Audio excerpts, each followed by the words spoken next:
রাসূলে পাক সাল্লাল্লাহু আলাইহি ওয়াসাল্লামের গড় কেমন ছিলেন আপনি কি জানেন? আপনি সেই বিষয়ে জানেন না।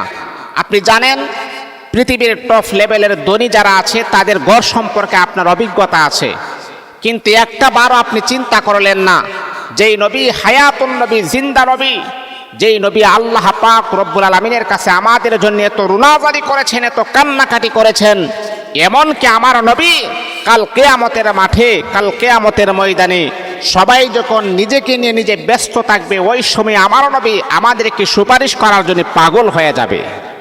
কিন্তু একটা বারও আমরা সেই নবীর গড় কেমন ছিল এই বিষয়টা আমরা অনেকেই জানি না। আমরা জানি বিদেশ যাদের টাকা পয়সা আছে, যারা পৃথিবীর টপ লেভেলের ধনী, তাদের গড় সম্পর্কে আমাদের অভিজ্ঞতা আছে।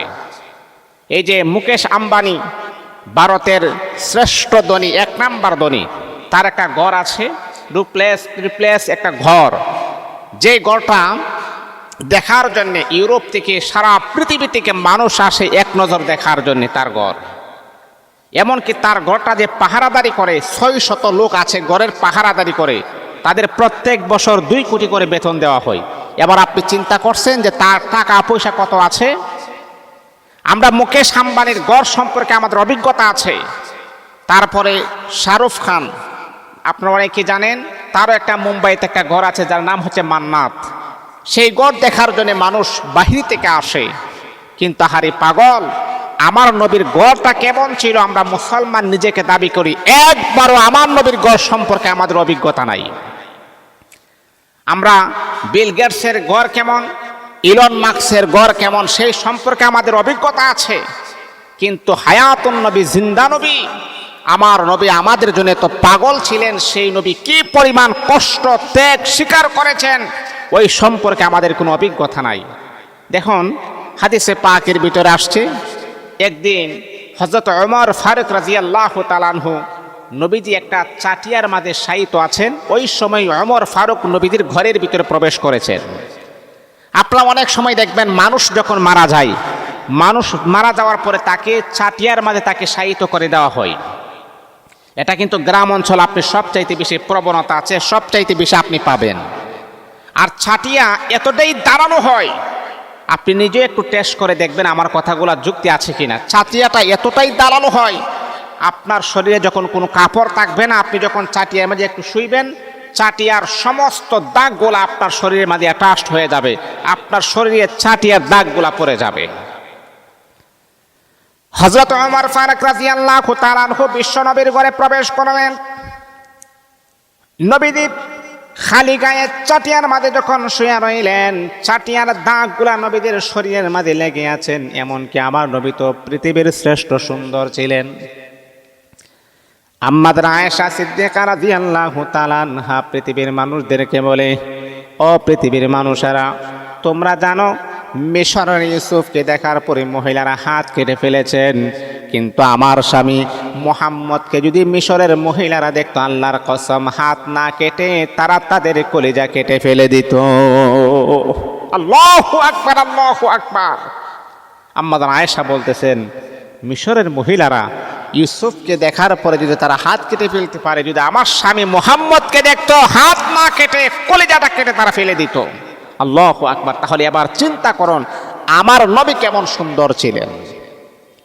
হযরত ওমর ফারুক নবীজির এই অবস্থা দেখতেছেন, তার ঘরের মাঝে একটা চাটিয়ার মাঝে নবীজি শায়িত আছেন, চাটিয়ার দাগগুলা নবীজির শরীর লাগানো আছে। একটা কলস আছে যেটা থেকে আল্লাহর হাবিবে পানি পান করে, সেটা এখানে পড়ে আছে।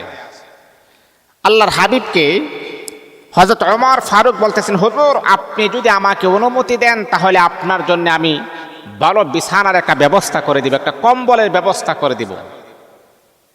নবীজি বলতেছেন, ওমর দুনিয়াটা তাকার জায়গা নয়। আল্লাহু আকবার।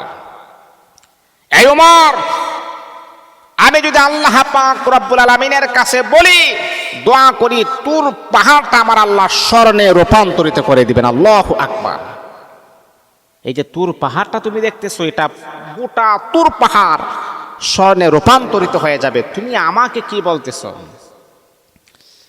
এই ওমর, দুনিয়াটা তাকানো যায় কেন, আজকে আছে কালকে আমি চলে যাব, এই দুনিয়াতে মানুষ চিরস্থায়ী মানুষ থাকবে না।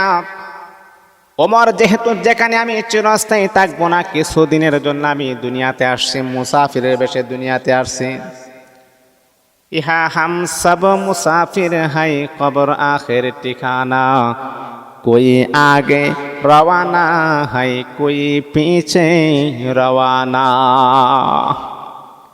একদিন আগে হোক আর একদিন পরে হোক, সবাইকে মৃত্যুর স্বাদ গ্রহণ করতে হবে, এখানে থাকার জায়গা নয়। ওমর, আমার এই অবস্থা দেখে তুমি তোমার একটা মায়া মোহাব্বতে কাজ করেছেন না ওমর, কোনো প্রয়োজন নাই।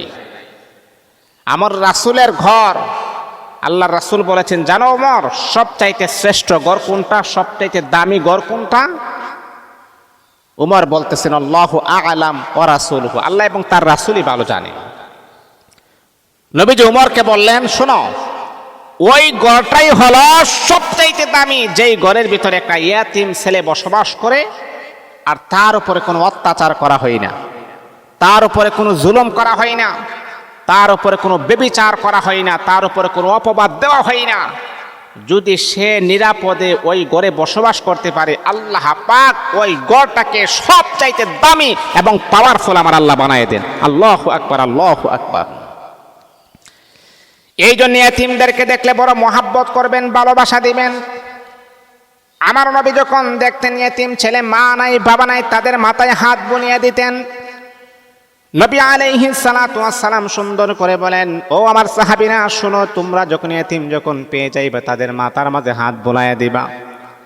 এইভাবে যখন হাত বুলাইবা, যতগুলা চুল তোমার মুষ্টির ভিতরে পড়বে, আল্লাহ পাক ততগুলা নেক আমার আপনার আমল নামার ভিতরে দান করে দিবে।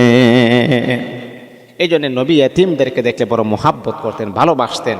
ও আমার ভাই, ও আমার বন্ধু, তাহলে আমরা দুনিয়ার টপ লেভেলে যারা আছে, যারা বড় বড় বিজনেসম্যান, যারা বড় বড় টাকাওয়ালা শিল্পপতি, তাদের ঘর সম্পর্কে আমাদের অভিজ্ঞতা আছে, কিন্তু একবার আমাদের অভিজ্ঞতা নাই আমার রাসূলের ঘর কেমন আছে, আমার রাসূলের ঘরের ধরনটা কেমন ছিল। আমার রাসূলের ঘরে এত দামি খাট ছিল না, খাটের কোনো ব্যবস্থাই ছিল না। একটা চাটিয়া ছিল, তারপরে আপনার কলস ছিল, পানি খাওয়ার গ্লাস ছিল, পাগড়ি ছিল, রাসূলের একটা লাঠি ছিল, এর বাহিরে আর কোনো কিছুই ছিল না। এই জন্য বন্ধু, এখনো সময় আছে, দুনিয়া নিয়ে এত বড়াই না করে, আমার এই লাগবে সেই লাগবে এত বড়াই না করে একবার কবরের কথা চিন্তা করুন। আজকে যদি মারা যায়, এই ঘর আমি কার জন্য রেখে যাব? আজকে সুদ খাইতে খাইতে, ঘুষ খাইতে খাইতে এত বড় বিশাল বিল্ডিং আপনি বানিয়েছেন, আপনি যখন মারা যাবেন, এই সুদখোরের ঘরে আপনার সন্তানও সুদখোর হবে, ওই সন্তানও আকাম কুকাম করবে, এটার গুণও আপনার কবরে চলে যাবে। তাহলে আপনি কার জন্য এতগুলা করতেছেন? এগুলা বন্ধ করুন, এখনো নিউটনে চলে আসুন, এখনো থেমে যান। আর নয়, আর পাপাচার নয়, আর গুনাহের কাজ নয়, এখন থামেন। আর সুদ খাবো না, আর ঘুষ খাবো না। এই মুহূর্তে যদি আপনি মারা যান, তাহলে আপনি সুদখোর অবস্থায় মারা যাবেন, আপনি জাহান্নামী হয়ে যাবেন। একবার আপনি থামুন, গুনাহের কাজ আপনি ছেড়ে দেন, তাহলে দেখবেন আপনার দুনিয়াও শান্তি হবে, পরকালে আল্লাহ পাক আপনার জন্য মুক্তির ব্যবস্থা করে রাখবেন। আল্লাহ পাক আমাদের